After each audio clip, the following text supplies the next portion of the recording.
बच्चों, आज हम NCERT की क्लास 5 EVS का चैप्टर नंबर 1 सुपर सेंसेस के बारे में पढ़ेंगे। इस पाठ में हम पढ़ेंगे कि कैसे प्रकृति द्वारा सभी जानवरों को कुछ विशेष प्रकार की इंद्रियां दी गई हैं। इंद्रियों का मतलब होता है सेंसेस, जैसे सूंघने की, देखने की, सुनने की, जिसके कारण उनका जीवन आसान हो जाता है। इन्हीं विशेष इंद्रियों को सुपर सेंसेस कहा जाता है। और जीव जंतु, जानवर, जिसमें हम मनुष्य भी शामिल हैं, हम अपने शरीर के जिस हिस्से का उपयोग करके इन सुपर सेंसेस को यूज़ करते हैं, उन शरीर के हिस्सों को सेंस ऑर्गन्स कहा जाता है। अब जो है हम चैप्टर की तरफ चलते हैं।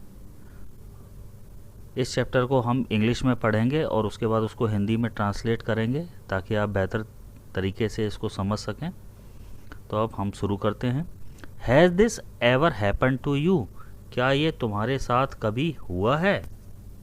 अब नीचे कुछ डायग्राम्स दिए गए हैं, उनको देखना है, उनके नीचे की चीज़ को हम पढ़ेंगे और महसूस करना है कि क्या ये हमारे साथ कभी हुआ है। You were eating in the playground. आप किसी खेल के मैदान में, प्लेग्राउंड में बैठकर कुछ खा रहे हो। An eagle flew down. तभी एक चील उड़ती हुई नीचे आती है। And took away your roti. और आपकी रोटी को लेकर चली जाती है। As you walked softly past a sleeping dog.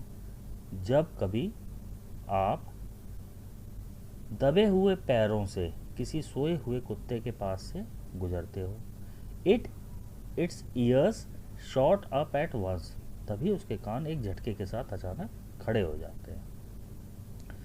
You dropped something sweet on the ground and with in minutes many ends collected around it.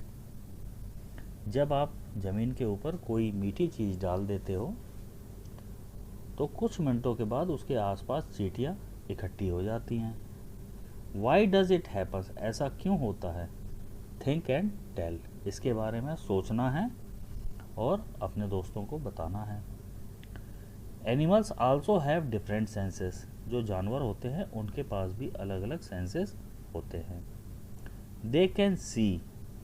वो देख सकते हैं, जानवर देख सकते हैं। हियर, सुन सकते हैं।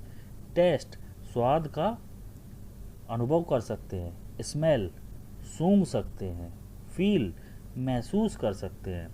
Some animals can see their prey from far away.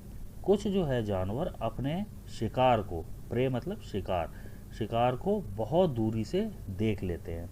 Some can hear even the faintest sound. कुछ जानवर सुन लेते हैं बहुत हल्की सी आवाज़ को। फैंटेस्ट मतलब हल्की सी, धीमी सी आवाज़ को भी सुन सकते हैं। Some animals can find their friends by their smell. कुछ जानवर अपने दोस्तों को ढूंढ लेते हैं उनके शरीर से आने वाली स्मेल की मदद से। The animal world is full of examples of amazing senses. ये जो जानवरों का संसार है, ये बहुत सारे अमेजिंग सेंसेस से भरा हुआ है। अद्भुत सेंस है। जो जीव जंतु जानवर हैं, इनके पास अद्भुत सेंस है जिनका वो उपयोग करते हैं। An ant was coming along on the ground. एक चींटी जमीन के ऊपर चल रही थी। It saw a group of ants coming from the other side. उसने देखा कि चींटियों का एक समूह दूसरी तरफ से आ रहा है। The first ant quickly came back to its hole. जो पहली चींटी थी वो तुरंत अपने होल की तरफ लौट आई। The ant guarding the hole recognize it and let it in. जो एक चींटी उस होल की रखवाली में तैनात थी, उसने उस चींटी को, वापस आने वाली चींटी को पहचान लिया और उसे अंदर आने दिया। Think and tell. अब इसके बारे में सोचो और अपने दोस्तों को बताओ। How did the ant know that the other ants were not from its group? उस चींटी को कैसे पता चला कि जो चींटियां उसकी तरफ आ रही हैं वो उसके ग्रुप की नहीं हैं? तो इसका आंसर इस तरह से हम लिख सकते हैं या बता सकते हैं अपने दोस्तों को। ants came to know that the other ants were not from its group by the ability to see, hear, smell और feel. उस चींटी को कैसे पता चला? उसके अंदर जो एबिलिटी थी देखने की, सुनने की, स्मेल करने की और फील करने की, उसका उसने उपयोग किया और उसे पता चल गया कि जो चींटियों का समूह उसकी तरफ आ रहा है वो उसके ग्रुप का नहीं है। दूसरा क्वेश्चन है, how did the guard ant recognize this ant? जो रक्षा में तैनात चींटी थी उसने कैसे वापस आने वाली चींटी को पहचाना? तो इसका आंसर हम कुछ इस तरह से लिख सकते हैं कि the guard ant recognise the ant of its group by smell. जो वापस लौट के चींटी आई थी उससे जो एक स्मेल आ रही थी उससे सुरक्षा में तैनात जो चींटी थी, जो गार्ड की ड्यूटी कर रही थी, उसने वापस आने वाली चींटी को पहचान लिया और होल में वापस आने दिया। Try this and right. अब ये क्या है, एक छोटा सा आप लोगों को प्रैक्टिकल करना है और इसके बाद नीचे जो क्वेश्चंस दिए गए हैं उनके आंसर्स लिखने हैं। ड्रॉप सम शुगर, जैगरी और anything sweet on the ground. जमीन के ऊपर कुछ चीनी, गुड़ या कुछ भी मीठा डालना है। Wait until the ants come there, और उसके बाद इंतजार करना है कि चींटियां वहां तक कब तक पहुंचती हैं और उन्हें ऑब्जर्व करना है। अभी इसमें जो सवाल दिया गया है, how long did it take for the ants to come? जो चींटियां हैं उनको उस खाने की चीज़ तक आने में कितना समय लगेगा? तो आप जब ऑब्जर्व करोगे तो आप देखोगे कि चींटियों को लगभग 15 से 20 मिनट टाइम लेती हैं वो खाने तक पहुंचने में। तो इसका आंसर हम ऐसे लिख सकते हैं, It took 15 to 20 minutes for ants to come. दूसरा सवाल है इसमें, did one ant come first or a group of ants come together? आप इसमें जब ऑब्जर्व करोगे तो आप पाओगे कि पहले जो है एक चींटी आती है, वो आके देखती है खाने की चीज को, आसपास की इलाके को देखती है, उसके बाद वो वापस इंफॉर्मेशन देती है अपने ग्रुप की बाकी चींटियों को और बाकी सभी फिर उसको पीछे फॉलो करती हुई आती है। तो इसका आंसर हम कुछ इस तरह से लिख सकते हैं, one ant come first then other will follow her. यानी पहले एक चींटी आती है, उसके बाद बाकी चींटियां उसको फॉलो करती हैं। What did the ants do with the food? जो चींटियां होती हैं वो उस खाने के साथ क्या करती हैं?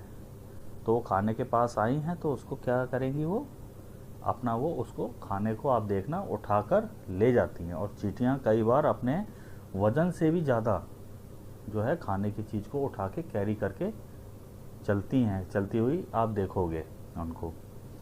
तो वो क्या करती हैं, they carried the food to their holes. वो खाने के सामान को अपने होल्स में ले जाती हैं। Where do they go from? वो वहाँ से कहाँ जाती हैं? तो खाना लेके वो कहाँ चली जाती हैं? अपने होल्स में चली जाती हैं। तो इसका आंसर हम इस तरह से बता सकते हैं या लिख सकते हैं कि after taking food they go to their holes. वो अपने होल्स में चली जाती हैं खाना लेने के बाद। Do they move in A line? जब आपने ये प्रैक्टिकल किया तो आप ऑब्जर्व करोगे कि चींटियां जो है एक लाइन में चलती हैं। तो इसका आंसर क्या होगा, यस होगा। तो हम इसको लिख सकते हैं कि yes they move in A line. Now carefully without harming the ends block there path for a while with A pencil. अब ध्यानपूर्वक चींटियों को बिना नुकसान पहुंचाए उसके जो है रास्ते को किसी पेंसिल की मदद से रोको। नाउ ऑब्जर्व, अब जो है उसको आप ऑब्जर्व करो, देखो उसमें। How do the ends move? चींटियां किस तरह से चलती हैं? तो आप क्या देखेंगे उसमें, ends climb up in A pencil but maintain straight line path. चींटियां जो है उस पेंसिल के ऊपर क्या करेंगी, चढ़ जाएंगी, लेकिन एक के पीछे एक ही ऊपर चढ़ेंगी। यानी वो अपनी जो स्ट्रेट लाइन में जो चलती हैं उसको वो मेंटेन रखेंगी। मैनी ईयर्स एगो, बहुत साल पहले, एक साइंटिस्ट थे, did many experiment like this, उन्होंने इस तरह के बहुत सारे एक्सपेरिमेंट्स किए। He found out that as the ends move, उन्होंने पाया कि जब चींटियाँ चलती हैं, they leave a smell on the ground, तब वो एक खुशबू जो है ग्राउंड के ऊपर छोड़ती हुई चलती हैं। The other ants follow the smell to find the way, और जो दूसरी चींटियां हैं वो उस स्मेल को फॉलो करती हैं रास्ते को ढूंढने के लिए। Now can you gas why the ends behaved like that when you block there path. अब आप यहाँ पे एक डायग्राम देखो, उसमें जो है चींटियां कुछ आगे की तरफ जा रही हैं और कुछ उसी रास्ते पे पीछे की तरफ लौट रही हैं। तो वो पूछ रहा है कि जब किस चींटियों का रास्ता ब्लॉक कर दिया जाता है तो वो इस तरह से क्यों बिहेव करती हैं।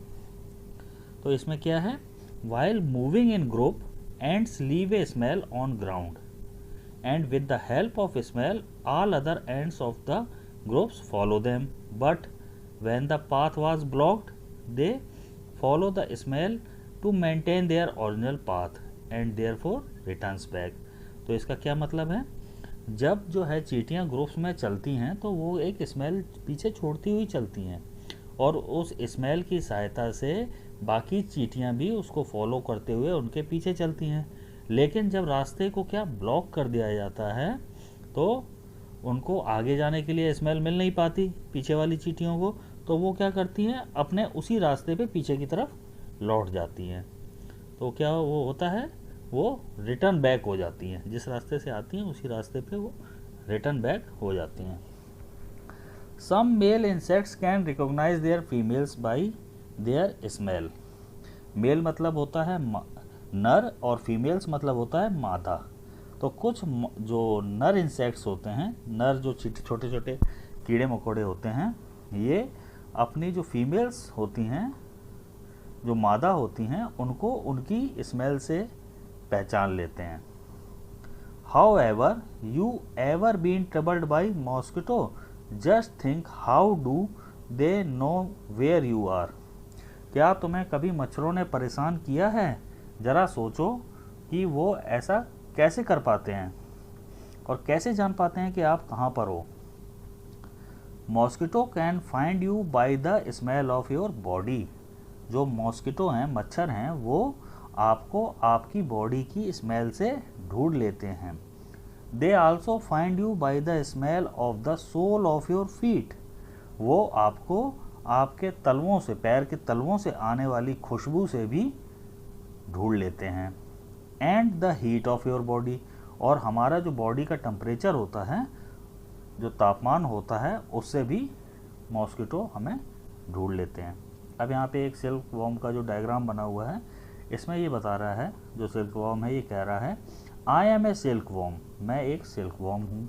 आई can find my female worm from many kilometres away by her smell.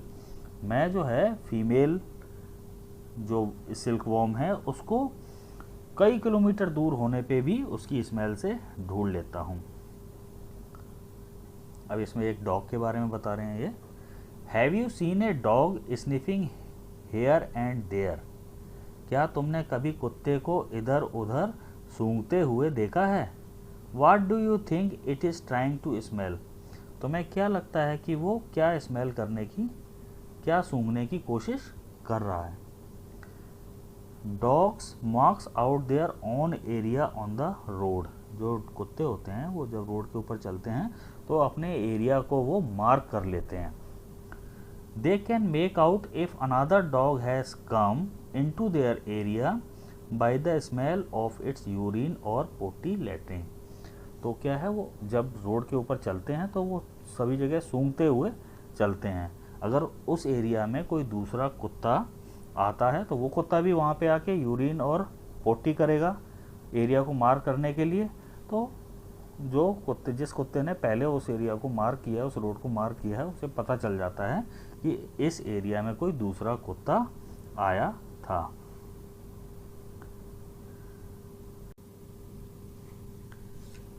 In what ways do human beings make use of this special sense of smell of dogs. जो इंसान होते हैं वो कुत्ते की जो ये स्पेशल सेंस है, जो उसको एक स्पेशल शक्ति मिली हुई है सूंघने की, उसका किस तरह से उपयोग करते हैं। इसका प्रश्न जो है आप सुन लीजिए, ये प्रश्न आपको लिखना भी है। इसका क्या है, we use the ability of sense of smell of dog to find stolen things, search explosives and to catch criminals. हम क्या करते हैं, जो कुत्ता होता है उसके अंदर जो सूंघने की शक्ति है उसका यूज़ करके हम खोई हुई चीज़ों को ढूंढने के लिए उसका उपयोग कर सकते हैं। जो एक्सप्लोजिव्स वगैरह होते हैं, गोला बारूद, उनको ढूंढने के लिए उसका कुत्ते का उपयोग किया जा सकता है।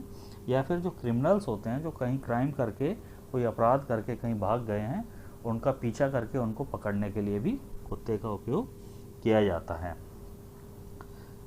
When do you find your sense of smell helpful to you? तुम्हें अपने जो सूंघने की क्षमता है वो कब हेल्पफुल लगी। List some examples like to know by its smell that food has good,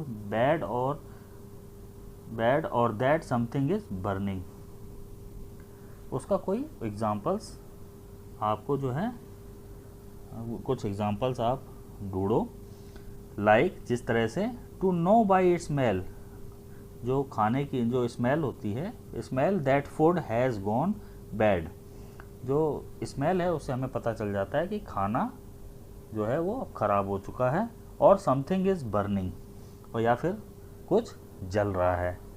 इसी तरीके से और भी कुछ जहाँ पे आप अपने सूंघने की क्षमता से आपको लगता है कि वो आपके लिए फ़ायदेमंद है। तो इसमें क्या हो सकता है, जैसे कि जब हम कई तरह से ये हमारे लिए फ़ायदेमंद है। इसमें जैसे आप कोई परफ्यूम यूज़ करते हो या कोई साबुन यूज़ करते हो, तो आपकी कोई पसंद होगी कि इस तरह का परफ्यूम मुझे अच्छा लगता है, या इस तरह के साबुन से मैं नहाता हूँ तो मुझे अच्छा लगता है, तो आप ये लिख सकते हो। बाकी आप कोई दूसरे एग्जांपल्स भी लिख सकते हो। तो इसका आंसर इस तरह से हम लिख सकते हैं, sense of smell is helpful to us in many ways. For example, it helps us to choose perfume and soap for our use. अपने उपयोग के लिए हम परफ्यूम या सोप का चयन कर सकते हैं, चुन सकते हैं अपने सूंघने की क्षमता की मदद से।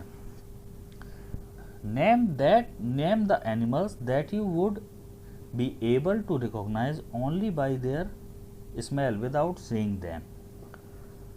कुछ जो है जानवरों के नाम बताओ जिनको आप बिना देखे उनकी स्मेल से ही पहचान लेते हैं। तो जब हम घरों में रहते हैं, हमारे जो पेट एनिमल्स हैं, जो हमारे आसपास घूमते रहते हैं, तो हमें क्या है, उनके शरीर से आने वाली स्मेल के बारे में पता चल जाता है। तो हम उनको बिना देखे भी, वो अगर हमारे जानवर हमारे पास आएगा तो हमें पता चल जाता है कि वो जानवर अभी हमारे पास आया है। तो ऐसे कौन कौन से जानवर हो सकते हैं, जैसे कि आपका कुत्ता हो सकता है, बिल्ली हो सकती है, या गांव वगैरह में बकरियां होती हैं, तो वो जब हमारे पास आती हैं तो उसकी स्मेल से ही हमें पता चल जाएगा, उन्हें बिना देखें। तो हम इसमें लिख सकते हैं, we can recognise our pet animals like dog, cat, goat etc by their smell. अब इसमें नेक्स्ट क्वेश्चन है, write the names of 5 things whose smell you like and 5 things whose smell you do not like। तो इसमें पहले हम देख लेंगे जिसकी हमें स्मेल, जिन चीज़ों की स्मेल हमें पसंद है।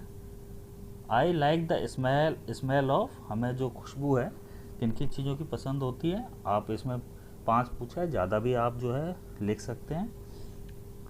जैसे कुछ जो है मैं बता रहा हूँ आपको, खाने की खुशबू यानी फूड, परफ्यूम, दूसरा परफ्यूम हो सकता है, तीसरा फ्लावर हो सकता है, चौथा वेट सॉइल, जो गीली ज़मीन होती है, बरसात के बाद जो ज़मीन गीली हो जाती है तो उसमें से भी एक खुशबू आती है, वो भी कई लोगों को बहुत अच्छी लगती है।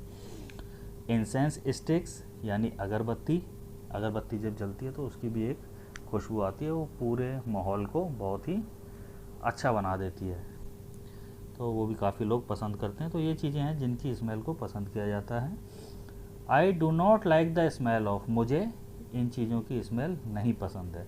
तो इसमें जैसे कुछ चीज़ें हैं जो आमतौर पर जिसकी स्मेल लोगों को नहीं पसंद आती हैं, तो उसमें एक है जैसे पेट्रोल, एक नंबर पे पेट्रोल हो सकता है। दूसरे में डेड एनिमल्स, मरे हुए जानवर, इसमें जैसे चूहा हो सकता है।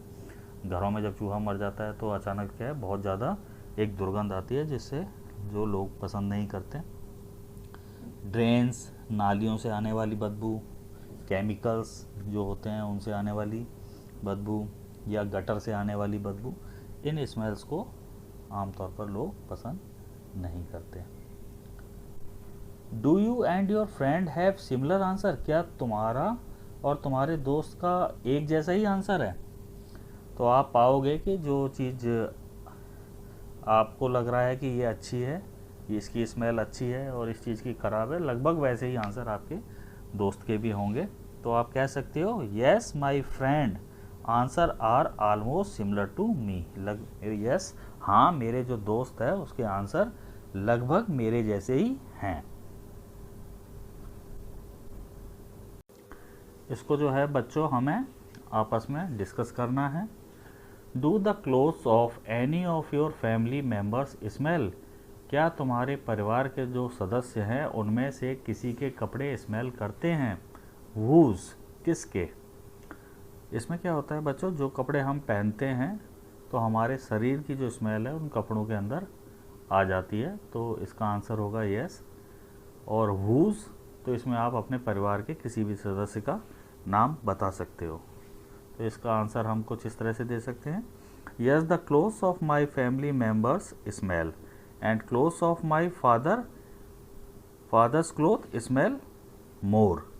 जो मेरे फादर हैं उनके कपड़ों में से ज़्यादा स्मेल आती है।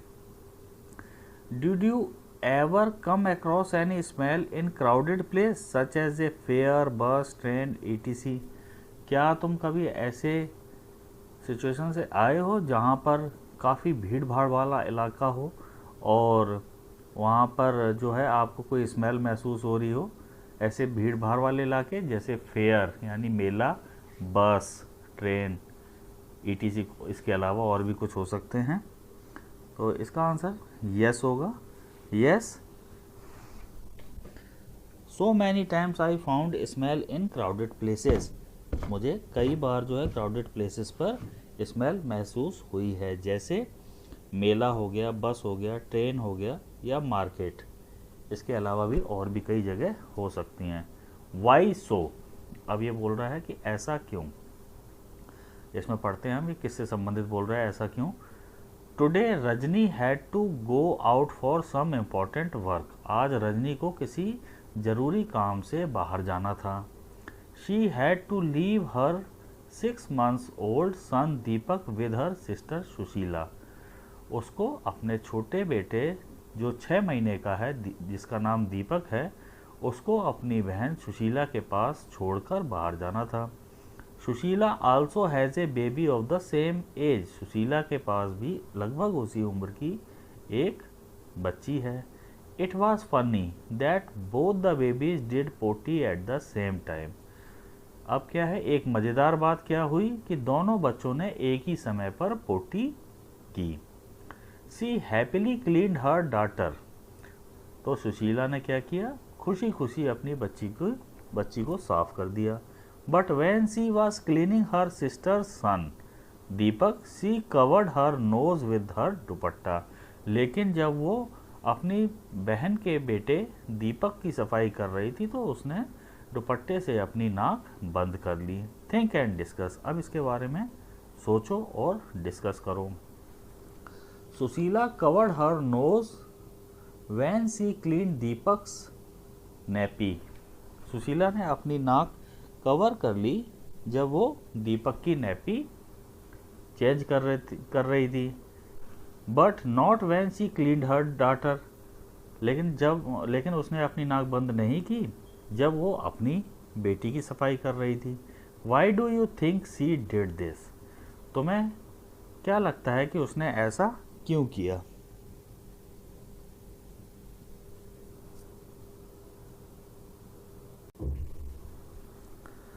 सुशीला ने जो है नाक बंद कर ली जब वो दीपक की सफाई कर रही थी, क्योंकि उसने दीपक के बारे में पहले से ही सोच लिया कि जब दीपक ने पोटी की है ये एक गलत चीज़ है और इसमें से दुर्गंध आ रही है। तो उसने अपने माइंड के अंदर इस तरह से पहले ही सोच लिया और अपने माइंड को सेट कर लिया इस चीज़ के लिए कि ये कोई गलत चीज़ है और जिसमें से दुर्गंध आ रही है, तो उसने अपनी नाक को दुपट्टे से कवर कर लिया।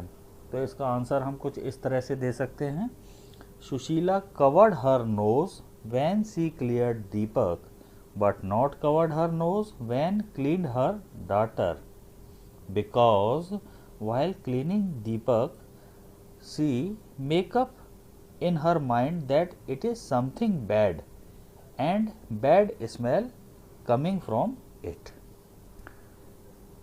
दूसरा क्वेश्चन है, how do you feel when you walk near a heap of garbage, think of the children who spend the whole day picking things from such garbage. तुम्हें कैसा महसूस होगा जब तुम किसी कचड़े के ढेर के नज़दीक से गुजरोगे। तो आमतौर पर जब हम गुजरते हैं तो क्या हमें काफ़ी गंदा सा महसूस होता है। तो इसका पहले पार्ट का क्या हम आंसर देंगे, I feel really bad when I walk near a heap of garbage. इसी के आगे वो पूछ रहा है कि उन बच्चों के बारे में सोचो, think of the children who spend the whole day picking things from such garbage, जो अपना पूरा दिन बिताते हैं इस गार्बेज में से कचरा चुनने में। तो ऐसा क्यों होता होगा, क्योंकि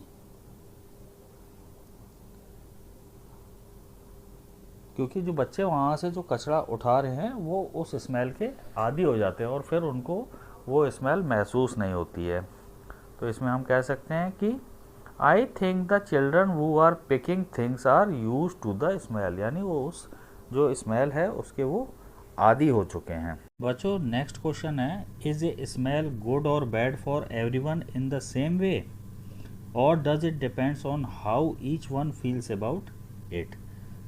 तो इसका मतलब है कि क्या जो खुशबू है या जो स्मेल है गुड अच्छी या बुरी वो सभी के लिए एक जैसी होती है या ये एक व्यक्ति से दूसरे व्यक्ति में ये अलग अलग निर्भर करती है। इसका कहने का मतलब है कि कुछ चीज़ों की स्मेल कुछ लोगों को अच्छी लगती है और कुछ को वो ख़राब लगती है। क्या ऐसा है? तो इसमें हम कह सकते हैं कि यस, स्मेल ऑफ गुड और bad for everyone is different and it depends upon their thinking. इसका मतलब है कि जो स्मेल होती है अच्छी या बुरी वो हर आदमी के लिए डिफरेंट होती है और ये इस बात पर निर्भर करती है कि वो व्यक्ति उस चीज़ के बारे में किस तरह से सोच रहा है। लेट्स सी, चलो देखें। Right the names of bird which has eyes in front of its head. चलो देखते हैं और इसको लिखें। उस पक्षी का नाम जिसकी आंखें मनुष्य की तरह ही उसके सिर के सामने होती हैं। तो ऐसा कौन सा पक्षी होता है? आपने देखा होगा कि उल्लू जो होता है उसकी आंखें मनुष्य की तरह ही उसके सिर के सामने की तरफ होती हैं। तो इसका आंसर हो सकता है होगा ऑल, OWL, ऑल। नेक्स्ट पूछ रहा है वो, write the names of some birds which have eyes on either side of head. कुछ उन पक्षियों के नाम लिखो जिनकी आंखें उनके सिर के दोनों तरफ होती हैं। What is the size of their eyes as compared to the size of their head? और उनकी जो आँखों का साइज होता है वो उनके सिर के कंपैरिजन में कैसा होता है। तो कुछ पक्षी ऐसे कौन कौन से होते हैं, जैसे कि कौवा होता है, तोता होता है, चील होती है। इन सब की आइज़ क्या होती हैं, उनके सिर के दोनों तरफ होती हैं और आप अगर इनको ध्यान से देखोगे तो इनके सिर के कंपैरिजन में जो आँख का साइज़ होता है वो बहुत स्मॉल होता है। तो हम इसमें कह सकते हैं birds like crow, parrot, eagle, etc have eyes on either side of the head and size of their eyes is very small compare to the size of their head. तो ये 3-4 पक्षियों के नाम आपको बताएं। इसके अलावा भी बहुत से पक्षी होते हैं जो जिनकी आंखें क्या होती हैं, उनके सिर के आप देखोगे तो साइड में होती हैं। अब आगे बढ़ते हैं इसमें। Most of the birds have their eyes on either side of the head. तो ज़्यादातर चिड़ियों के जो आंखें होती हैं वो सिर के दोनों तरफ होती हैं। Their eyes can focus on 2 different things at A time. उनकी जो आंखें होती हैं वो एक ही समय में 2 अलग अलग चीज़ों के ऊपर फोकस कर सकती हैं साइड में होने की वजह से। When they look straight ahead, जब वो सीधे आगे देखते हैं, both their eyes focus on the same object, और जब वो आगे की तरफ देखना चाहते हैं तो उस समय उनकी दोनों आंखों का फोकस सामने की तरफ जो चीज़ होती है उसके ऊपर होता है। You must have seen birds moving their neck very often. तुमने देखा होगा कि जो चिड़िया होती हैं बहुत जल्दी जल्दी अपने गर्दन को हिलाती हैं। डू यू नो वाई, क्या तुम जानते हो वो ऐसा क्यों करती हैं? In most of the birds eyes are fixed and cannot move. ज़्यादातर चिड़ियों में जो आँखें होती हैं वो फिक्स होती हैं, इसलिए उनको क्या है, बार बार अपनी गर्दन को हिलाना पड़ता है अलग अलग चीज़ों को देखने के लिए।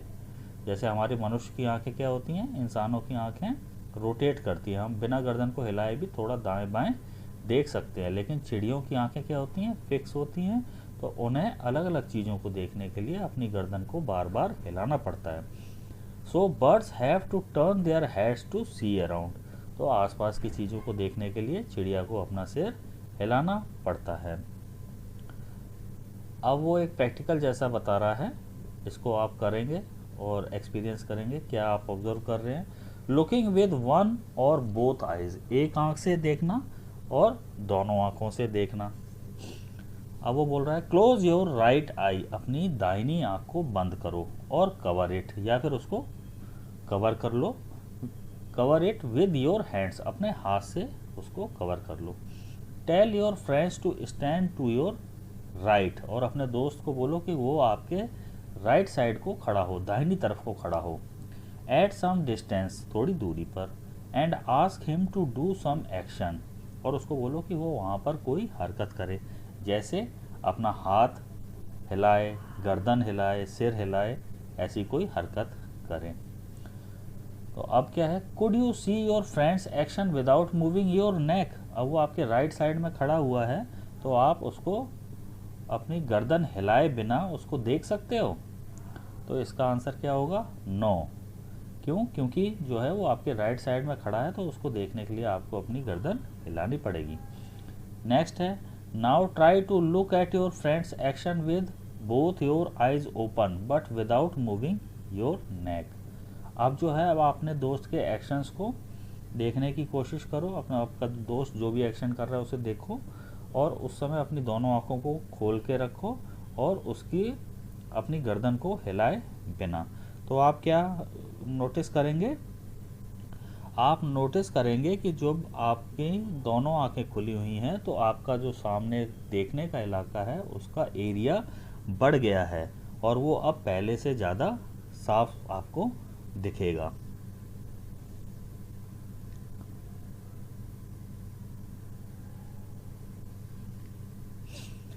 ज़्यादा साफ दिखेगा और आपको आपके दोस्त की जो है हरकत भी दिखाई देगी। अब ये पूछ रहा है next, what was the difference on looking with one और बोथ आइज। एक आंख से देखने और दोनों आंखों से देखने में क्या फ़र्क पड़ता है? तो आप जब ऑब्ज़र्व करोगे तो आप पाओगे कि जब हम एक आंख से देखते हैं तो हमारा जो व्यूइंग एरिया होता है, जो देखने का इलाका होता है, वो कम होता है, लेकिन जब हम दोनों आंखों से देखते हैं तो हमारा व्यूइंग एरिया, जो देखने का एरिया है, वो बढ़ जाता है और ज़्यादा क्लियर भी होता है। तो हम इसमें कह सकते हैं, when we see with both eyes viewing area increases and things are more clear with both eyes open। जब दोनों आंखें खुली होंगी तो ज़्यादा क्लियर दिखाई देगा। बच्चों, अब हम एक प्रैक्टिकल करेंगे और उससे चीज़ों को समझने का प्रयास करेंगे। Now toss a small ball और a coin and try to catch it. एक छोटी बॉल या सिक्के को हवा में उछालो और उसे कैच करने का प्रयास करो। Try this with both your eyes open. ऐसा प्रयास आपको कब करना है? जब आपकी दोनों आंखें खुली हुई हों। Then close one eye and try to catch it. उसके बाद अपनी एक आंख बंद करो और उसे दोबारा कैच करने का प्रयास करो। When was it easier to catch. आपको कब जो है आसानी महसूस हुई, इजी लगा बॉल को या सिक्के को कैच करना? तो आप क्या पाओगे कि जब आपकी दोनों आंखें खुली हुई थी उस समय आपने आसानी से बॉल को या सिक्के को कैच किया।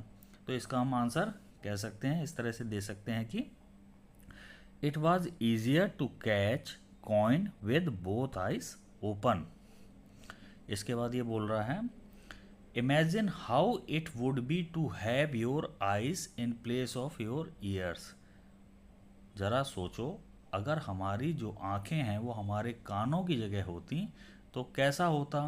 वाट would you be able to do then. उस समय आप क्या कर सकते थे? Which you cannot do now, जिसे आप अभी नहीं कर पाते। तो अगर हमारी आँखें जो हैं अगर हमारे कानों की जगह होती तो हम उन चीज़ों को भी देख लेते बिना अपनी गर्दन को हिलाए जो हमारे बिल्कुल लेफ़्ट या राइट में हैं। तो हम क्या कह सकते हैं कि I think if my eyes are in place of my ears I am able to see things on my left and right without moving my neck. यानी हम अपनी गर्दन को हिलाए बिना भी अपने लेफ़्ट और राइट की जो चीज़ें हैं उनको आसानी से देख सकते थे। Some birds like kites, eagle, vultures can see 4 times as far as we can। कुछ चिड़ियाँ जो होती हैं वो जैसे कि काइट्स, ईगल्स, वल्चर्स जो ये होते हैं, जो गिद्ध होते हैं, जो अपना चील वगैरह होती हैं, ये हमसे 4 गुना ज़्यादा देखती हैं। These birds can see things from a distance of 8 meters what we can see from a distance of 2 metre. यानी अगर हमें कोई चीज़ 2 मीटर से दिखाई दे रही है तो इन चिड़ियों को वो चीज़ जो है 8 मीटर से दिखाई देगी। Now can you guess from what distance can an eagle in the sky can see a roti on the ground।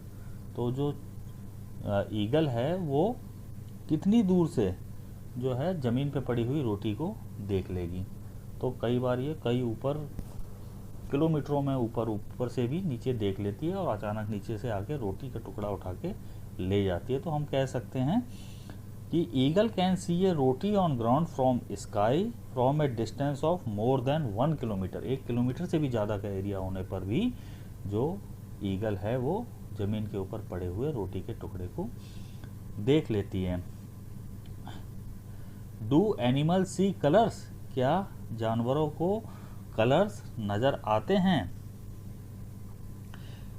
Animals can not see as many as colours as we can. जितने colours को हम देख सकते हैं इतने colours को जानवर नहीं देख सकते। See how things in these pictures will seen by some animals. आप देखो कि इस डायग्राम में नीचे दिखाया गया है कि कैसे अलग अलग जानवरों को चीज़ें अलग अलग नज़र आ रही हैं। कुछ को जो है पूरा कलर्ड में नज़र आ रही हैं, कुछ को जो हमको जिस कलर में नज़र आ रही है वो दूसरे जानवर को, जैसे एक कुत्ता है, इसको ये फूल जो है वाइट सा दिख रहा है। लेकिन तो हर जानवर अलग अलग कलर्स में चीज़ों को देखता है। और कुछ हैं जो जैसे ज़मीन पे चलने वाले हैं, सरीसृप वगैरह, इनको कईयों को कलर भी नज़र नहीं आता, उनको ये ब्लैक एंड वाइट सा दिखता है। It is believed that animals that are awake in the daytime can see some colors। ऐसा माना जाता है कि कुछ जानवर जो दिन के समय में जगते हैं उन्हें कलर्स नज़र आते हैं। Those animals that are awake at night can see things only in black and white colors। तो और जो जानवर रात के समय जगते हैं वो उनको जो चीज़ें हैं वो ब्लैक और वाइट कलर्स में नज़र आती हैं। Sharp year. In class 4 you read that cannot easily see birds ear. Their ears are small holes covered with feathers. Sharp year यानी कि तेज कान के बारे में हम पढ़ेंगे। तुमने क्लास 4 में पढ़ा है we cannot easily see birds ear कि हम जो चिड़िया हैं उनके कानों को आसानी से नहीं देख सकते, क्योंकि their ears are small holes covered with feathers, क्योंकि उनके जो कान होते हैं वो छोटे छोटे छेद होते हैं जो किसके नीचे, उनके पंखों के नीचे दबे रहते हैं। अब बच्चों नीचे जो है कुछ क्वेश्चंस दिए गए हैं, इनके आंसर्स हमें लिखने हैं। तो इसमें पहला क्वेश्चन है the names of 10 animal whose years can be seen. ऐसे 10 जानवरों के नाम बताओ जिनके कान हमें दिखाई देते हैं। तो ऐसे कौन कौन से जानवर हैं जो आपने देखे हैं और आप हमारे घरों के आसपास या चिड़ियाघर वगैरह में रहते हैं, जिन्हें आप देखने के लिए जाते हो चिड़ियाघर में। तो इसमें हम लिख सकते हैं कैट, डॉग, डोंकी, मंकी, काऊ, गोट, बफेलो, कैमल, एलिफेंट, जिराफ। ये जानवर आपने अपने घरों में, घर के आसपास या फिर चिड़ियाघर में देखे हैं। तो इनके कान होते हैं इन जानवरों के और इनके नाम आप लिख सकते हो। दूसरा इसमें क्वेश्चन है the names of some animal whose ears are bigger than our ears. ऐसे कुछ जानवरों के नाम आप बताओ जिनके कान हमारे कानों से बड़े होते हैं। तो ऐसे कौन कौन से जानवर हैं, जैसे रैबिट, एलिफेंट, बफेलो, काऊ, ये सब जानवर हैं। और भी कई जानवर होते हैं जिनके कान हमारे कानों से बड़े होते हैं, तो इनके नाम आप लिख सकते हो। अब इसमें आप थिंक यानी सोचना है और इसका आंसर देना है। Is there some link between the size of animals ear and their hearing. क्या जो है इसमें कोई संबंध होता है जानवरों के कान और उनके सुनने की क्षमता के बीच में? तो इसका आंसर होगा यस, इनमें जो है संबंध होता है। जिन जानवरों के कान बड़े होते हैं वो ज़्यादा दूर तक सुनते हैं। तो इसका आंसर आप लिख सकते हो I think animals with big years can hear from long distances. जैसे कि जो हाथी है वो बहुत दूर तक जो है सुन सकता है। ट्राई दिस, अब इसको ट्राई करो, ये एक प्रैक्टिकल आपको करना है। For this activity find a quiet place. इस एक्टिविटी को करने के लिए एक शांत जगह को ढूंढो इन योर स्कूल, अपने स्कूल में। Tell one of your friends to stand at a short distance. अब अपने किसी दोस्त को बोलो कि वो किसी छोटी दूरी पर जाके आपसे, थोड़ी दूर जाके आपसे खड़ा हो जाए। And ask him to say something softly, और उसको बोलो कि वो कुछ धीरे धीरे बोले। The rest of you should listen carefully, और बाकी सब उसको ध्यानपूर्वक सुनने की कोशिश करो। Then all of you put your hands behind your ears. अब जो है आप सभी अपने हाथों को अपने कानों के पीछे लगा लो। As shown in the figure, जिस तरह से डायग्राम में दिखाया गया है। Let the same child say something again as softly as before. और उस बच्चे को जो आगे आपने भेजा है बोलने के लिए, उसको बोलो कि वो उसी तरह से धीरे धीरे कुछ बोले। In which case was the sound sharper. तो किस केस में, जब वो धीरे धीरे बोल रहा था और आपने अपने कानों के पीछे हाथ नहीं लगाए थे, और अब जब आपने अपने कानों के पीछे हाथ लगाए हैं, वाज द साउंड शार्पर, जो आवाज़ है वो शार्पर है, वो ज़्यादा आपको सुनाई दे रही है। आस्क योर फ्रेंड्स टू, ऐसा अपने दोस्तों को भी करने के लिए बोलो। तो इसमें क्या होगा बेटा, बच्चों जब हम अपने कानों के पीछे अपने हाथ लगा लेंगे तो हम थोड़ा सा, हमें ज़्यादा सुनाई देगा। तो हम क्या बोल सकते हैं, I found that the sound was sharper when I put my hands behind my years. जब हम अपने कानों के पीछे हाथ लगाएंगे तो हमें आवाज़ थोड़ा तेज़ सुनाई देगी, ज़्यादा सुनाई देगी।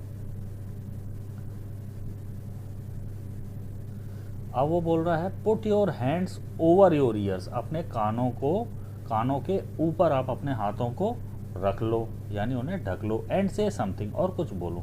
Can you here your own voice. क्या तुम्हें अपनी आवाज़ खुद सुनाई देगी? तो इसका भी आंसर क्या होगा? यस होगा कि जब हम अपने कानों के ऊपर अपने हाथ रख लेते हैं तो हमें अपनी खुद की आवाज़ सुनाई देती है। तो आप बोल सकते हो कि yes I can hear my own voice. अब वो एक और प्रैक्टिकल करने को आपको बोल रहा है। सिट नियर ए डेस्क, किसी डेस्क के नज़दीक बैठो।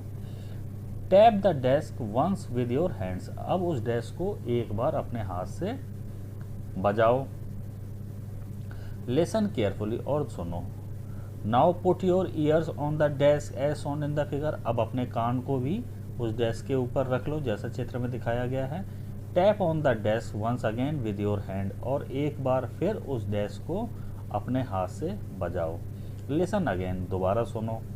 Was there any difference in the sound of the tap, अब जो आप उस डेस्क के ऊपर अपने हाथ से आवाज़ बना रहे हो, उसको दब जो मार रहे हो आप, तो आपको कौन सी आवाज़ जो है ज़्यादा सुनाई देगी? क्या कोई डिफरेंस आया साउंड के अंदर? तो आप क्या पाओगे कि जब आपने अपना कान डेस्क के ऊपर रख लिया तो जो आवाज़ है वो आपको काफ़ी ज़्यादा सुनाई देगी। तो आप बोल सकते हो कि yes the sound was sharper when I put my ears on the desk. Sound sent messages, मतलब जो आवाज़ होती है वो संदेश भेजती है। High up on a tree a langur warns others of dangers like a tiger और लियोपार्ड।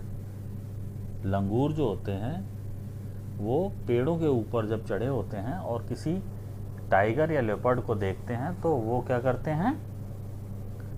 सभी को अलर्ट कर देते हैं आने वाले खतरे के बारे में। The langur does this by making a special warning call. जो लंगूर ये कैसे करते हैं? एक स्पेशल वार्निंग कॉल, एक अलग तरह की आवाज़ निकालते हैं जिससे उनके ग्रुप के सभी लंगूरों को पता चल जाता है कि कोई खतरा है। Birds also give alarm calls to warn about the danger. जो चिड़िया होती हैं वो भी अलार्म कॉल्स देती हैं किसी खतरे के आने पर। Some birds even have different sounds for different kind of dangers. कुछ चिड़ियाँ अलग अलग तरह की आवाज़ निकालती हैं अलग अलग खतरों के होने पर।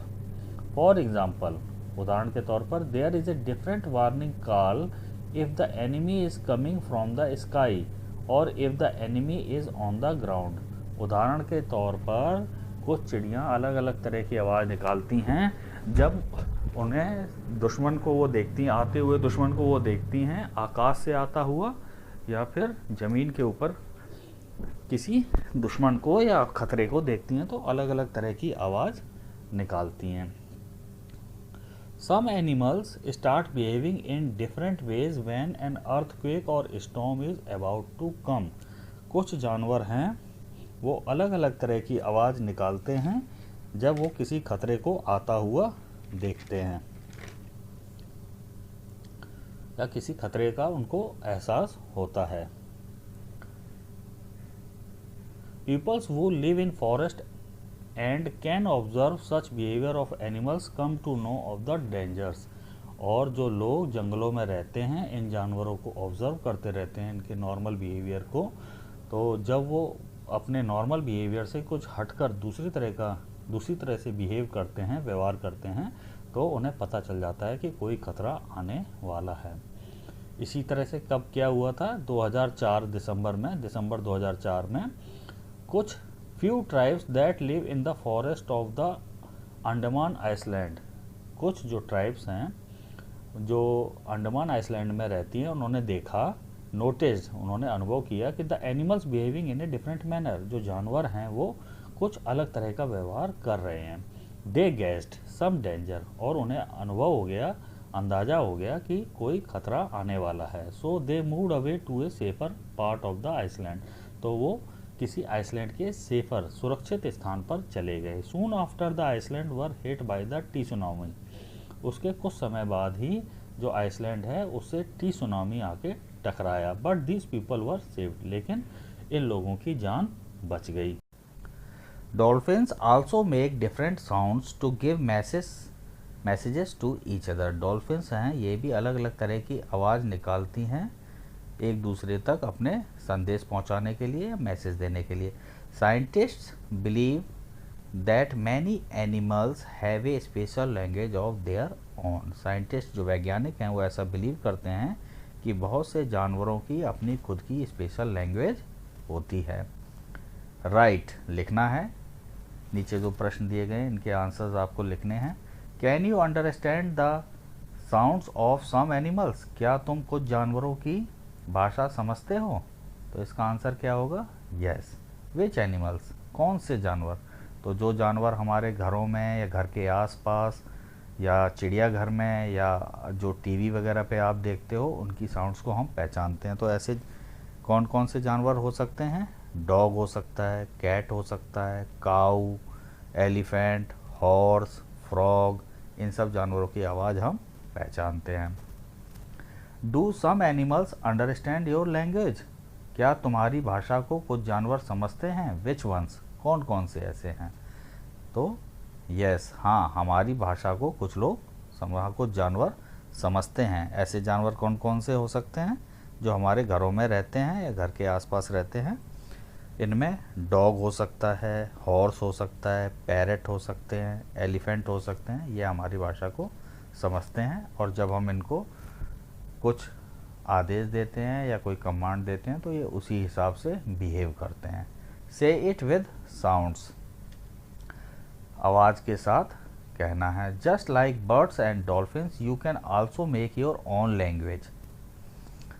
जिस तरह से चिड़िया और डॉल्फिन्स अपने संदेश किसी आवाज़ द्वारा दूसरे साथी तक पहुंचाते हैं, उसी तरह से तुम भी एक लैंग्वेज बना सकते हो। Language of sounds for giving messages, अपने संदेश देने के लिए कोई भाषा बना सकते हो। Remember you have to talk to your friends with only sounds and no words. तुम्हें जो है अपने दोस्त के साथ बात करनी है सिर्फ साउंड्स की सहायता से, उसमें किसी शब्दों का उपयोग नहीं करना। How and when will you need to give an alarm call? अब आप सोचो कि आपको कब कब अलार्म कॉल या चेतावनी या अपना चेतावनी का संदेश दोस्तों तक पहुंचाने की जरूरत पड़ती है। फॉर एग्जांपल, उदाहरण के तौर पर, when the teacher is coming to the classroom, जब टीचर जो है क्लासरूम की तरफ आ रहा हो। तो आप कैसे बता सकते हो? आप क्लैपिंग कर सकते हो। क्लैपिंग से जो है साउंड आएगी जिससे आपके दोस्तों को पता चल जाएगा कि टीचर क्लास की तरफ आ रहा है। बच्चों को ये पहले से ही पता होगा कि क्लैपिंग जो है वो सिग्नल है टीचर के क्लास में आने का। स्लीपिंग वेकिंग, सोना जगना। Some animals go into a long deep sleep in certain seasons. कुछ जानवर जो हैं वो लंबे समय के लिए सोने चले जाते हैं कुछ विशेष मौसमों में। Then they are not seen for many months, तो वो फिर उसके बाद वो कई महीनों तक दिखाई नहीं देते। Have you noticed? क्या तुमने ये नोटिस किया है? That during the cold season you can not see any lizard in the house. तुम्हें अपने घर में कोई छिपकली दिखाई नहीं देती है। Where do you think they have gone? तुम्हें क्या लगता है वो कहाँ चली जाती है? तो छिपकली कहाँ चली जाती है? छिपकली अपने आप को ठंडे मौसम से, सर्दी से बचाने के लिए किसी सेफ जगह पर चली जाती है और इसके बाद वो महीनों तक दिखाई नहीं देती। अब हम स्लोथ के बारे में पढ़ेंगे। It looks like a bear but is not. ये एक भालू की तरह दिखाई देता है पर ये भालू नहीं होता। It is a sloth. ये एक स्लॉथ है। It spent almost 17 hours a day. ये दिन में लगभग 17 घंटे sleeping while hanging upside down on a tree branch, सोते हुए पेड़ की टहनियों पर लटककर सोते हुए बिताता है। The sloth eats the leaves of some tree of same tree on which it lives. जो स्लोथ है वो उसी पेड़ की पत्तियां खाता है जिस पर वो रहता है। It hardly needs anything else. उसे इसके सिवा किसी और चीज़ की ज़रूरत नहीं है। When it has eaten enough leaves from that tree, it moves to the nearby tree. जब वो उस पेड़ पे बहुत सारे पत्ते खा लेता है तो वो अपने नज़दीकी पेड़ पर चला जाता है। Sloths live for about 40 years and in that time they move around only 8 trees. Sloth जो है लगभग 40 साल तक जिंदा रहता है, जीवित रहता है, लेकिन इस दौरान वो केवल 8 पेड़ों पर ही घूमता है। Once a week it comes down from the tree to relieve itself. वो हफ्ते में एक बार नीचे आता है पेड़ से अपने आप को कुछ आराम देने के लिए।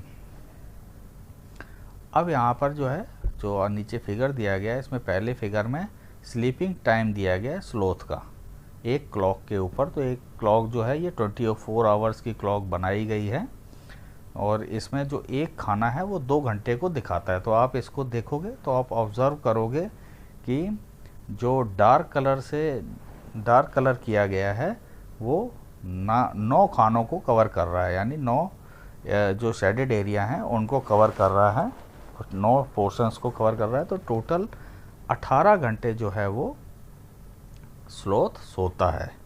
इस डायग्राम के अनुसार वो 18 घंटे सोता है, और वो कितने घंटे फिर जगा रहता है? 6 घंटे जगा रहता है, यानी 24 आवर्स में से 18 घंटे स्लोथ सोता है और 6 घंटे जगता है। इसी तरह से आप अगर ये क्लॉक देखोगे कि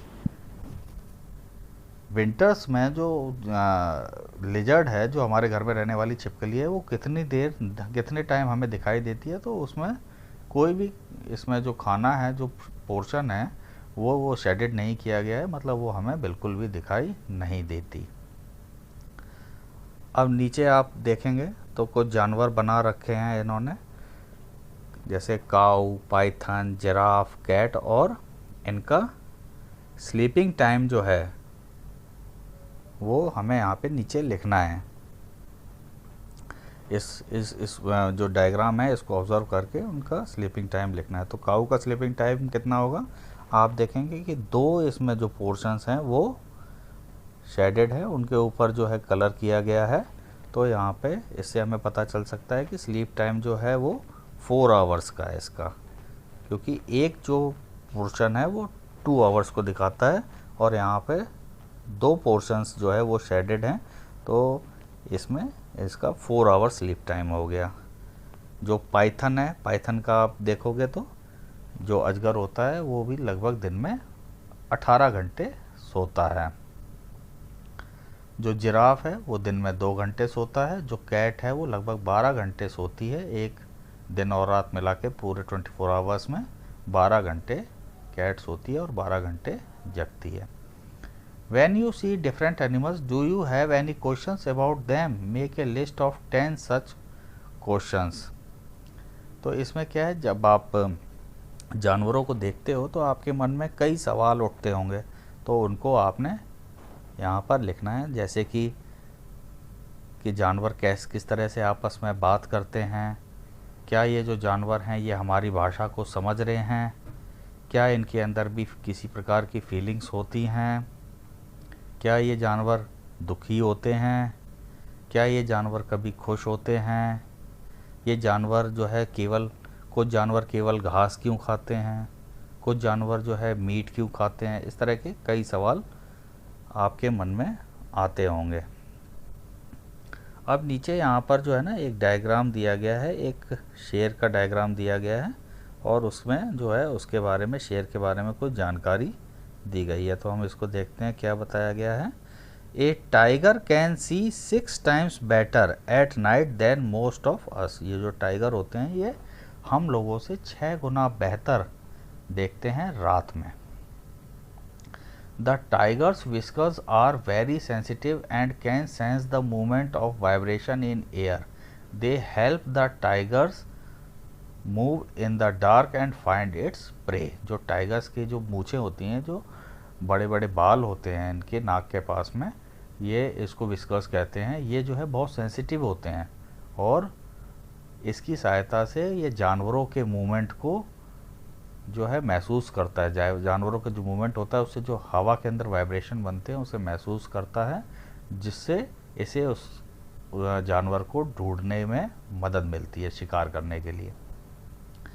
A tiger's sense of hearing is so sharp that it can make out the difference between the rustling of leaves and the sounds of an animal moving on the grass.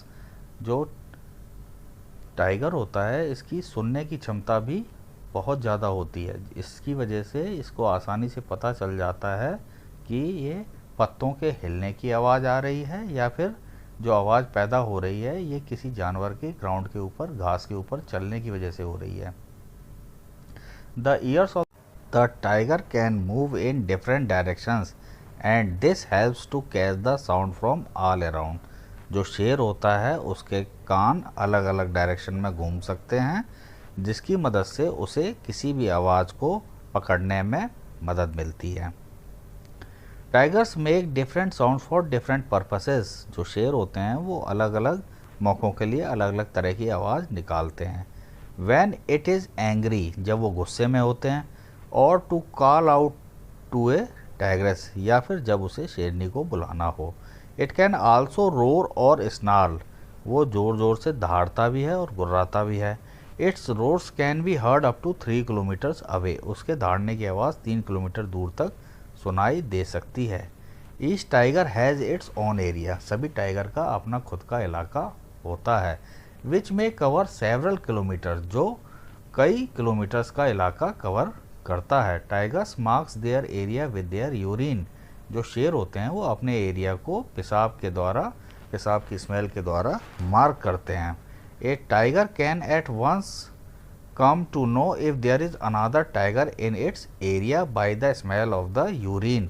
एक tiger को आसानी से पता चल जाता है कि कोई दूसरा टाइगर उसके एरिया में आया है अगर उसके स्मेल, उसकी यूरिन की स्मेल उस इलाके में आती है।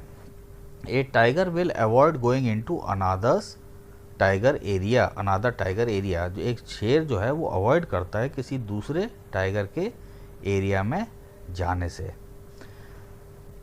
The tiger is one of the most alert animals and yet today tigers are in danger. जो शेर होता है वो बहुत ही अलर्ट रहने वाला जानवर है, लेकिन फिर भी वो आज खतरे में है। What do you think are some of the dangers to tigers in the jungle? तुम्हें क्या लगता है कि टाइगर्स के लिए जंगल में क्या समस्या है जिसकी वजह से वो कम होते जा रहे हैं, क्या खतरे हैं टाइगर्स के लिए? तो टाइगर्स का जो अवैध रूप से शिकार किया जाता है उनकी स्किन के लिए, वो एक कारण है। दूसरा, जंगलों का कम होना भी एक प्रमुख कारण है। जो मनुष्य द्वारा लगातार जो है जंगलों को काटा जा रहा है खेती की ज़मीन बनाने के लिए, उसके कारण भी उनके रहने के लिए कोई जगह नहीं बची है और टाइगर्स धीरे धीरे कम होते जा रहे हैं। Can human beings also be a threat to animals? How? क्या इंसान जो हैं ये भी जानवरों के लिए थ्रेट हैं, खतरा हैं? कैसे? तो हाँ, जो जानवर हैं, जो इंसान है, इसकी वजह से जानवरों के लिए खतरा उत्पन्न हो गया है। जानवर जो है अपनी ज़रूरतों के लिए उनका शिकार कर रहा है, जैसे कि उनके दांत के लिए शिकार करता है, स्किन के लिए, हड्डियों के लिए, उनके जो जैसे अपना गैंडा होता है उसके जो सींग होते हैं उसके लिए उसका शिकार किया जाता है। तो इस तरह से इंसान जो है जानवरों के लिए खतरा बन गया है। Do you know that today many animals are killed and their parts are sold? क्या तुम जानते हो कि आज के समय में बहुत से जानवर मारे जाते हैं और उनके हिस्से, शरीर के हिस्से बेचे जाते हैं। Elephants are killed for their tusks, elephant जो होते हैं वो अपने दांतों के लिए मारे जाते हैं। Rhinoceros for its horn, rhinoceros जो होते हैं उनके जो माथे में सामने की तरफ एक सींग होता है उसके लिए मारे जाते हैं। Tigers, crocodile and snacks for their skins, जो शेर होते हैं, मगरमच्छ होते हैं या सांप होते हैं, वो अपनी स्किन के लिए, उनकी स्किन के लिए उन्हें मारा जाता है। Musk deer are killed just to make a little scent from its musk, जो हिरन होता है वो उसके अंदर नाभि में जो खुशबूदार एक चीज़ होती है उसके लिए वो मारा जाता है और उसका उपयोग सेंट बनाने के लिए किया जाता है। तो थोड़ी सी सेंट बनाने के लिए हिरन का शिकार किया जा रहा है। Peoples who kill animals are called hunters and poachers, जो लोग इनका शिकार करते हैं उनको शिकारी कहा जाता है। The numbers of tigers and many other animals in our country is reducing. There is a danger that some of them will soon disappear. हमारे देश में जो टाइगर्स और दूसरे अन्य बहुत से ऐसे जानवर हैं जिनकी जो है जीवन खतरे में है, और अगर उनके ऊपर ध्यान नहीं दिया जाता तो इनका जीवन जल्द ही समाप्त हो जाएगा. To protect the animals our government has made some forest as protected area. इन जानवरों को बचाने के लिए हमारी सरकार ने कुछ जंगलों को प्रोटेक्टेड एरिया घोषित किया है. Some of them are the Jim Corbett National Park in Uttarakhand. इनमें से कुछ जो हैं जैसे जिम कॉर्बेट नेशनल पार्क, ये उत्तराखंड में है. एंड घाना इन भरतपुर. घाना जो है ये भरतपुर में है, डिस्ट्रिक्ट ऑफ राजस्थान, जो राजस्थान के अंदर पड़ता है. In these areas nobody can hunt animals और डिस्ट्रॉय द जंगल. इन एरियाज में कोई भी जो है जंगल जानवरों का शिकार नहीं कर सकता या जंगलों को नुकसान नहीं पहुंचा सकता. फाइंड आउट, ढूंढो. Where are other such national parks in India. इस तरह के और दूसरे नेशनल पार्क्स इंडिया में कहाँ कहाँ पर हैं. इसी में दूसरा सवाल है, collect information on these and right A report. इसके बारे में इंफॉर्मेशन इकट्ठी करो और एक रिपोर्ट बनाओ.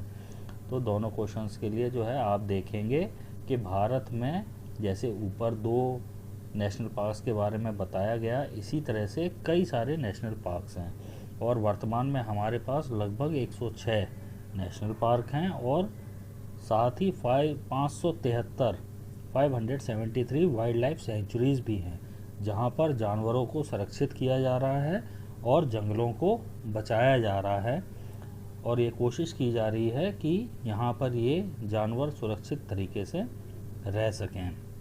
इस और हमारे जैसा जिम कॉर्बेट नेशनल पार्क है, इसी तरह के कुछ और नेशनल पार्क हैं जैसे दुधवा नेशनल पार्क यूपी में है, गिर फॉरेस्ट नेशनल पार्क गुजरात में है, Great Indian National Park Himachal Pradesh में है, Jaldapara National Park West Bengal में है. तो इन सब जगह को बनाया गया है, जंगलों को सुरक्षित किया गया है और साथ ही उसके अंदर जानवरों को भी सुरक्षित रखने का प्रयास किया जा रहा है. अब व्हाट वी हैव लर्नड, हमने क्या सीखा. Have you notice that sometimes singers put their hand on their ear when they sing. क्या तुमने देखा है कि कई बार जो गायक होते हैं वो गाना गाते समय अपने कानों के ऊपर अपने हाथ रख लेते हैं. Y do you think they may be doing this. तुम्हें क्या लगता है वो ऐसा किस लिए कर रहे हैं. तो वो शायद इसलिए कर रहे हैं कि इससे ऐसा करने से जब हम कान के ऊपर अपना हाथ रख लेते हैं तो हमें हमारी आवाज़ ही सुनाई देने लगती है और उन्हें गाने में मदद मिलती है. तो हम कह सकते हैं कि singers put their hand on ear during singing to prevent any other noise which distract them and to hear their own voice which helps them during singing. या जो है ऐसी उनको दूसरी अन्य आवाज़ें भी नहीं सुनाई देंगी सिंगर्स को जो उनको डिस्ट्रैक्ट करें या उनका ध्यान भंग करें, साथ ही जो है उन्हें अपनी खुद की आवाज़ सुनाई देगी तो वो उनको गाने में मदद मिलेगी. Give examples of animals that may have a very strong sense of sight, hearing और smell. अब ये बोल रहे हैं कि कुछ जानवरों के एग्जाम्पल्स दो जिनके पास सुनने की, देखने की या सूंघने की विलक्षण शक्ति है. तो ऐसे कौन कौन से जानवर हो सकते हैं. जैसे हम देखेंगे कि जो काइट होती है या ईगल होती है उसके पास देखने की बहुत अच्छी शक्ति होती है, काफ़ी दूर से चीज़ों को वो देख सकती है. एलिफेंट्स होते हैं वो बहुत लंबे लंबे डिस्टेंस तक सूंघ सकते हैं. कुत्ते जो होते हैं वो सूंघ सकते हैं चीज़ों को बहुत दूर से, हल्की सी दुर्गंध को भी वो दुर्गंध या सुगंध जो भी है उसको वो कैच कर सकते हैं और उसकी सहायता से वो चोरों को भी पकड़ लेते हैं, खोई हुई चीज़ों को भी ढूंढ लेते हैं. तो ये है. इसके बाद ये एक आपके फ़न के लिए एक इन्होंने छोटी सी एक्सरसाइज दी है. इसमें एक पेपर को लेना है आपको और जिस तरह से ये जो मार्क करके दिखाया गया है चित्र में 1 2 3 4 5 6 यहाँ पे इसको काटना है, और जिस तरह से इसमें बता रहे हैं ये, उस तरह से आप करते जाएंगे तो आपका एक ये कागज़ का सुंदर सा कुत्ता बन जाएगा। तो इसके लिए आपको क्या करना है, एक पेपर आपको लेना है, उसके बाद फिर आपको मार्क करना है 1 से लेकर 6 तक, और फिर जिस तरह से ये बता रहे हैं उस तरह से कागज़ को फोल्ड करते हुए मिलाना है। जैसे hook together the cuts on number 1 and 2, 1 और 2 को आपस में मिलाना है, 3 और 4 को मिलाना है, 5 और 6 को मिलाना है, जिस तरह से ये डायग्राम में दिखा रहे हैं आपको, यहाँ पे इन्होंने दिखाया है जैसे उस तरीके से। उसके बाद जो है आप देखेंगे जब आप इस जो ये बता रहे वैसे करते जाएंगे तो लास्ट में आपका एक सुंदर सा कुत्ता बन जाएगा, और बाद में इसमें आपको पेन की मदद से उसकी आँख और नाक बना देनी है। तो क्या ये सच में वाज़न्ट दैट फन, तो ये क्या सचमुच मज़ेदार रहने वाला है? तो इसको आप ट्राई करें, आप जो है एंजॉय करेंगे और एक नई चीज़ बनाना सीख जाएंगे।